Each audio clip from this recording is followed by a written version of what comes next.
Hi, guys. Welcome to another episode of Old Fiddle's New Life. We're down on Cape Cod and staying in an 8 bedroom, huge house with all the facilities. It's a rental that my whole family, both my son and both my daughters and their families and my grandsons, newly married and their wives, whole bunch of us are here, and we're down here for the Christmas vacation. And it's an awesome time. I mean, have all the family together from, let's see, Arkansas, Tennessee, and the two newly married grandsons from North Carolina. So anyway, yeah, it's there's a lot going on. In the meantime, I've managed to sneak away to our tiny bedroom up on the second floor here, and it's pretty quiet up here at the moment. Not always. We just did our Christmas morning that got all the way up to lunchtime because we have so many people opening gifts and so forth. But anyway, I wanted to talk to you for a few minutes about wolf tones. And I know that there's a lot on the internet about wolf tones. I've researched them all myself. And one of the concerns I had was this lovely old German Strad of mine. I got to playing it, and it felt like the D string got real wolfy about fourth position. Third, just coming. Let's see.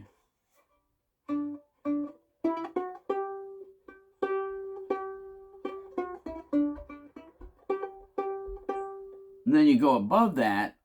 It seemed like when you're bowing it, it was getting wolfy. Well, I did some research, and I did some study about bowing positions. And there's this one lady explained that the first lane is back next to the bridge, and the second lane is a little further out. Then the third lane is right smack in the middle between the bridge and the end of the fingerboard. And then there's actually a fourth range that's basically just at the back of the bridge. I'm sorry, back of the fingerboard. And so I said, I think what I'm going to do here is try different zones, if you will. And so I went ahead and set up and started playing. By the way, I went back and I started playing to where I would be playing on that D string. And I noticed that I was playing awfully close and sloppily close to the end of the fingerboard. And I said, okay. Well, then I paid attention to how to hold the bow. And I've been playing for I don't know how many years, but how to hold the bow so that you're coming straight across the strings. Because when I noticed the sloppiness, I was kind of angling, angling from the E string on the high side down to across the strings down to the G string on the low side. And so I started doing this, and I started playing right in the middle. I don't like to play close to the fingerboard. That's just me. And I started doing this, and you know what? It made a difference. And I determined I probably don't have a wolf at all. Not uncommon for almost any instrument to have a wolf somewhere. Cellos are notorious for it. And so I got to play in it, and particularly Shenendoah that I've been trying to learn. I started doing that. And as long as I keep playing and don't tilt my bow and go straight across and go right in the middle between the bridge and the end of the fingerboard, it seems the wolf seems to disappear. In the meantime, let me talk to you about one other thing, and we're going to play here in just a minute. One other thing is that I was so freaked out about it that my lovely old German Strad, which I'm growing to love it more and more every day. The more I play it, the more I love it, and it really feels like this is genuinely a lovely old German Strad that I knew from so long ago. Anyway, when I was in the midst of my paranoia about the wolf tone on my D string, I decided to look into what is the solution. Is there a solution? And indeed there is.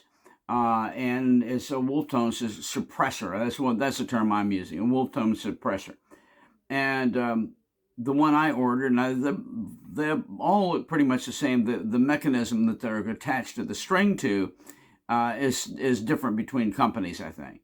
But anyway, I ordered a very, very tiny wolf tone suppressor for my D string that is basically, it's not even a half an inch long.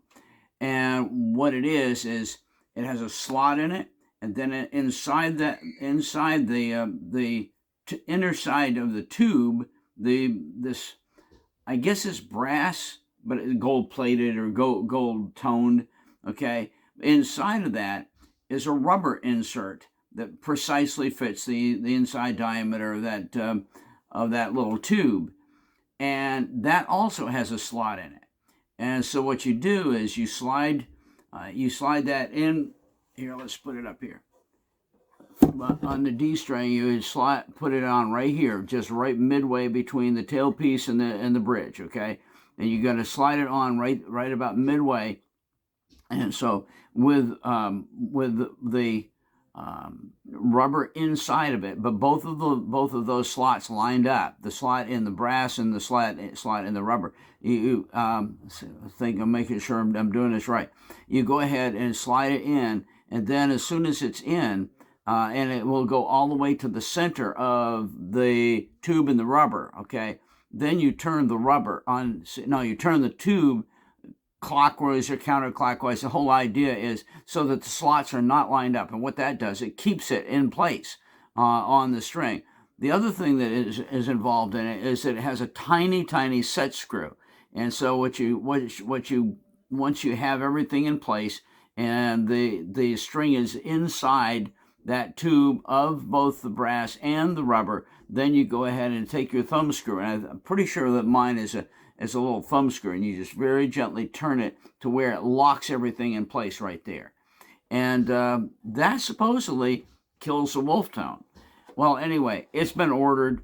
It's coming. I think it was $10. Okay, and like I said, it's a very tiny thing. I'm going to continue playing because I'm hoping that the more that I play, the more I realize I don't need it, and so that's my whole idea right now. Like I said, I've been working on Shenendoah, and love that song. I still have not learned all of it. I know enough of it to play part of it, and so I'm going to go ahead and do part of that, and then we'll probably shut down for now. Like I said, I'm on vacation. This was kind of a thought to, with all these ideas running around in my brain, and time to do this. If I could just sneak away to a quiet place to go ahead and talk about this for a few minutes, and then kind of share one with you, and then be done, and we'll be having new ones going into the new year. But as of right now, this is Christmas Day, and I hope everybody had a Merry Christmas. And yeah, it was a blast. A lot of fun, a lot of gifts, a lot of laughing. Yeah, it's big family stuff. I love having all the gardeners together. My daughter is a Goddard, but she and her 7 kids and her husband were all here, part of the family, and so we've just had a marvelous time together. Okay, I'm going to see if I can't get Shenendoah going here, and we'll kind of take it from there. Okay, hang on. Oh, it just dawned on me that I just put my coat on in between cut 1 and cut 2. It's cold up here. And one of the things about the time we're down here, obviously it's around Christmas time, but this house, even though the big main living areas are very consistently warm and toasty, some of these 8 bedrooms are not so. I have a feeling this was the older part of the house, and it's all just knotty pine, and whatever, and it's kind of cool up here. So but let's go ahead and get going on Shenendoah and see if I can't remember how to play this. I've been 2 or 3 days since I've done it, and I'm only going to do as much as apparently Shenendoah is broken up into like 3 different segments, segments of the tune, and I know I think the first 2. So let's work on it and see what we got. Okay.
Okay, well, that was enough of that. I haven't fully learned it yet.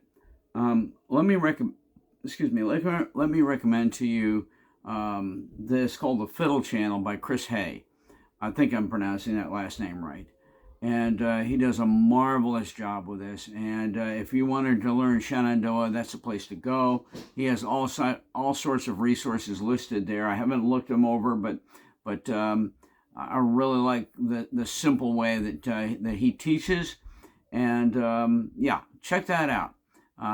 If you want to learn it and learn it right, not the way I rather poorly did here, go ahead and check out Chris Hay. One of the things you're going to find is that Chris has been playing for so many years and knows his fiddle so well that he has marvelous embellishments on there, just really lovely little pull-offs and just nice stuff. So I would recommend it to you. Okay, guys, that's it. Enough on the wolf thing. The more I play, the more I'm convinced I'm probably not going to need that wolf. Eliminator is the other word that they use for it. I call it suppressor. Apparently, eliminator is the correct word.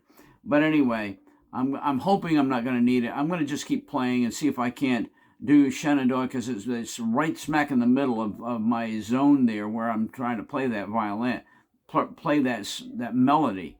So anyway, all right, guys, that's it. Thank you for stopping by Old Fiddle's New Life.